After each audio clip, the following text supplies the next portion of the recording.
Hi friends, ഡെൽറ്റക്ക് property ചാനലിൻ്റെ മറ്റൊരു വീഡിയോയിലേക്ക് എല്ലാവർക്കും സ്വാഗതം. ഇന്ന് ഡെൽറ്റക്ക് വന്നിരിക്കുന്നത് പകുതി മുക്കാൽ പണി കഴിഞ്ഞുകൊണ്ടിരിക്കുന്ന ഒരു വീടിൻ്റെ വീഡിയോയുമായിട്ടാണ്. ഈ വീട് തൃശ്ശൂർ ജില്ലയിൽ തളി എന്ന സ്ഥലത്താണ് വീട് പണിതുകൊണ്ടിരിക്കുന്നത്. ഈ വീടിന് ഏകദേശം ചിലവുന്നത് 6 ലക്ഷം രൂപയാണ്. 550 സ്ക്വയർ ഫീറ്റിലാണ് ഈ വീട് പണിയുന്നത്. മെയിൻ വാർക്ക വരെ എത്തിയിട്ടുണ്ട്.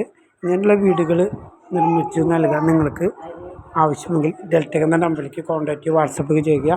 വളരെ കുറഞ്ഞ ബഡ്ജറ്റിലെ വീടുകളാണ് നിർമ്മിക്കുന്നത്. ഞങ്ങൾ തന്നെ മെറ്റീരിയൽ എടുത്ത് ഞങ്ങൾ തന്നെ പണിയും. അതുമാത്രമല്ല, ഇങ്ങനത്തെ വീടുകൾ കൊടുക്കാനും ഞങ്ങളുടെ പക്കൽ ലോണോട് കൂടി. അപ്പോൾ പകുതി മുക്കാൽ പണി കഴിഞ്ഞ് വീടുകൾ അന്വേഷിക്കുന്നുണ്ടെങ്കിൽ എത്രയും പറഞ്ഞാൽ ഡെൽറ്റക്ക് എന്ന നമ്പറിൽ കോൺടാക്റ്റ് ചെയ്യുക, അല്ലെങ്കിൽ വാട്സപ്പ് ചെയ്യുക. ഞങ്ങൾക്ക് ലോണോട് കൂടി എടുത്തു തരും. അപ്പോൾ കൂടുതൽ വീഡിയോ കാണുന്നതിന് വേണ്ടി ചാനൽ സബ്സ്ക്രൈബ് ചെയ്യുക. അതുപോലെ തന്നെ ചാനലിലേക്ക് ഒന്ന് വാട്സപ്പ് ചെയ്താലും മതി. അപ്പോൾ പുതിയ വീടുകളും ഇങ്ങനത്തെ കുറഞ്ഞ നിരക്കിലുള്ള വീടുകളുമായിട്ട് ഇനിയും ഞങ്ങൾ വരുന്നതായിരിക്കും. ഞങ്ങൾ ചാനൽ സബ്സ്ക്രൈബ് ചെയ്തുകൊണ്ട് ഷെയർ ചെയ്യുക. ഇങ്ങനെല്ലാം ഞങ്ങളുടെ ഓരോ നോട്ടിഫിക്കേഷൻ നിങ്ങൾക്ക് കിട്ടുകയുള്ളൂ. അപ്പോൾ പുതിയ വീഡിയോ ആയിട്ട് ഇനിയും വരും.